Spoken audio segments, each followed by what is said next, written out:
Nesse áudio eu queria falar um pouco sobre Maria. Maria que foi escolhida para ser a mãe de Jesus, né? A jovem judia. Percebo que as igrejas não falam tanto dela, as igrejas protestantes, porém não são todas as igrejas, né, que têm assim uma certa preconceito, né?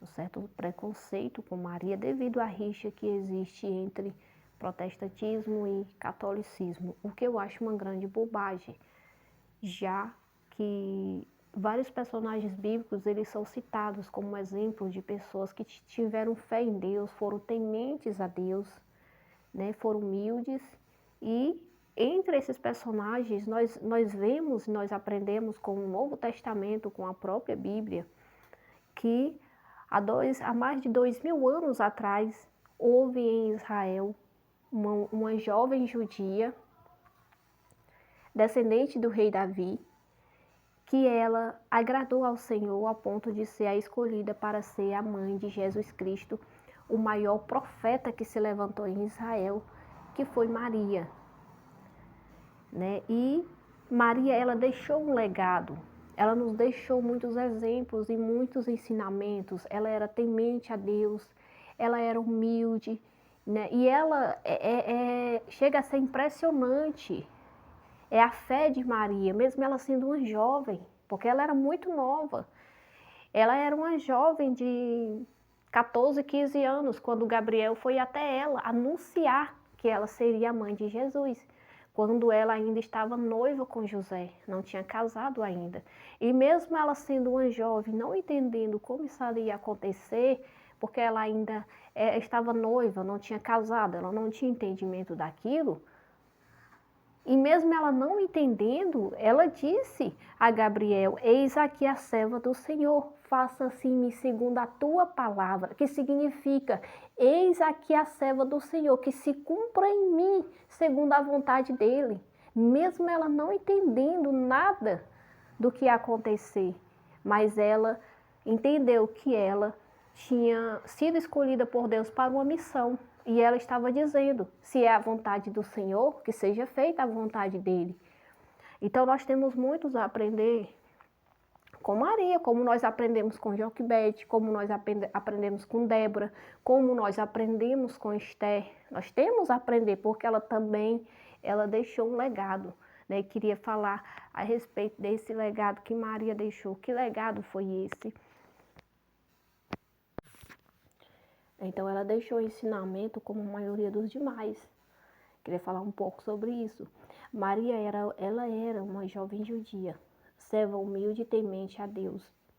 Pela sua fidelidade, fé e humildade, porque ela era muito humilde, ela ganhou de Deus o grande privilégio de ser a mãe do maior homem e profeta que já viveu nesta terra, que foi Jesus Cristo, conforme está lá em Lucas 1, 26 e 27. Contudo, ela mesmo ganhando de Deus esse grande privilégio, ela toda a vida foi humilde. Ela nunca se exaltou acima de nenhuma mulher em Israel. E olha que Maria ela poderia. Porque quem conhece a cultura de Israel sabe que as mulheres que bastava elas ter um filho homem para ela se exaltar sobre todas as outras mulheres. Muitas vezes uma mulher que tinha uma menina, já que era mais honroso para a mulher ter um menino. Essa honra ela duplicava se este menino fosse um profeta. Então, se formos pegar todas as mulheres de Israel que tiveram a grande honra de ser mãe de um profeta, a mais bem-aventurada de todas foi Maria. Por quê? Porque ela não foi só mãe de um varão, ela foi mãe de um profeta. E ela não só foi mãe de um profeta qualquer, ela foi a mãe do Messias, o Messias aguardado por Israel, o maior de todos os profetas de Israel, né? É por isso que o anjo Gabriel vai dizer a ela: tu serás bem-aventurada entre todas as mulheres. Por quê? Porque tu serás a mãe do maior profeta de Israel, que é o Messias, que é o Senhor Jesus Cristo.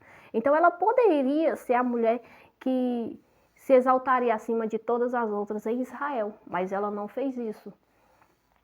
Ela não fez isso porque ela era humilde. E foi esse o principal motivo que fez com que Deus escolhesse Maria. Porque ele sabia que ela jamais se exaltaria, ainda que ela fosse a mãe de Jesus. Toda a vida ela foi humilde, né? Com isso, Maria, ela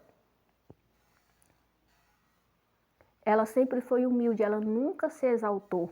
E quando ela vai, ela visita Isabel, e Isabel, ela a exalta, né? Bem-aventurada que creu, porque irá se cumprir segundo as palavras que o Senhor disse por intermédio do anjo Gabriel. O que ela faz? Ela tira todo o foco dela e ela põe em Deus. E ela disse: o meu espírito se alegra em Deus, o meu Salvador. A minha alma engrandece ao Senhor. E o meu espírito se alegra em Deus, o meu Salvador. Lucas 1, 46 e 56. Com isso, Maria estava dizendo: toda a honra e toda a glória pertence a Deus, o meu Salvador. Né? Então, ela sempre tirava o foco dela e colocava em Deus. E nós vamos ver que foi esse o motivo. Por ela ser temente a Deus, por ela ser humilde, por ela ser uma mulher de muita fé, que fez com que o Senhor ele olhasse para ela, se agradasse e escolhesse ela para ser a mãe de Jesus. Com isso, Maria, ela nos ensina que tudo de bom que nos acontece, a honra e a glória pertence a quem? A Deus. Esse foi o legado que ela deixou. O outro exemplo deixado por ela foi que na festa de casamento, ela tirou a atenção de si e ela apontou para Jesus. E ela disse aos discípulos: fazei tudo o que ele vos disser. Em João 2,5. Com isso, ela nos ensina a sermos obedientes a Jesus e a aguardar a sua palavra. E foi esse o legado dela. Não a mim, mas a ele toda honra e glória, ao meu Deus e Salvador. Conforme está lá em Lucas 1, 46 e 56, vai falar a respeito do cântico de Maria, que ela, quando Isabel ela começa a elogiar ela por ela ter sido a escolhida, por ela ter crido no anjo, por ela ser a mãe do Messias, ela começa a exaltar a Deus por aquilo. E ela disse: porque ele atentou na humildade de suas servas. Todas as gerações me chamarão bem-aventurada, porque grandes coisas me fez o Todo-Poderoso, e santo é o seu nome. A sua misericórdia é de geração a geração aqueles que eu teme. É muito bonita as palavras de Maria. E o que ela vai dizer? O Senhor atentou para a humildade de sua serva. O Senhor se agradou da minha humildade e fez de mim bem-aventurada entre todas as mulheres, porque me escolheu para ser a mãe do Messias. E exaltado é o seu nome. A sua misericórdia de geração em geração, pela sua misericórdia, ele nos dá aquilo que muitas vezes nós não merecemos. Por isso, grande é o seu nome, glorioso, exaltado seja o seu nome. Ela pega e coloca toda a honra e toda a glória em Deus. Com isso nós vemos que ela sempre foi humilde, ela nunca se exaltou acima de ninguém. Você vai ver Penina, ela tinha muitos filhos, ela se exalta acima de Ana, as duas mulheres de Eucana lá em 1 Samuel, simplesmente porque ela tinha filho e Ana não tinha. Ela se exalta. As mulheres de Israel se exaltavam quando elas tinham filho. Elas se exaltavam. Se uma mulher tivesse uma filha fêmea e outra tivesse um filho homem, ela se exaltava acima daquela que teve uma fêmea. Por quê? Porque ter um varão em Israel era honroso, ter mulher não era, era como ter um cachorro. Agora imagine se essa mulher fosse mãe de um profeta.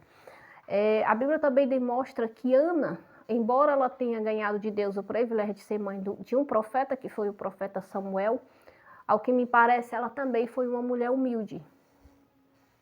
Com isso demonstra que Deus ele só dá grandes missões a pessoas humildes, as mulheres humildes. Todas as mulheres que foram mães de profetas em Israel, elas foram humildes.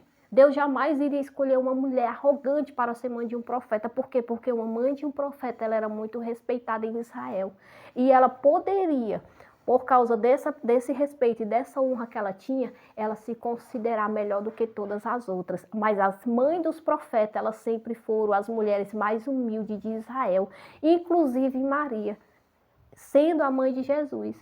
A mais bem-aventurada, a mãe do maior profeta de Israel. Não se pode dizer que Ana foi a mãe do maior profeta porque foi mãe de Samuel. Não se pode dizer. Porque o maior profeta é o Messias. O Messias enviado para salvar não só Israel, como a humanidade. E a mãe dele foi Maria. E esse foi o legado dela. Fazei tudo o que ele vos disser. Ou seja, toda a honra, toda a glória, toda a atenção é para Ele.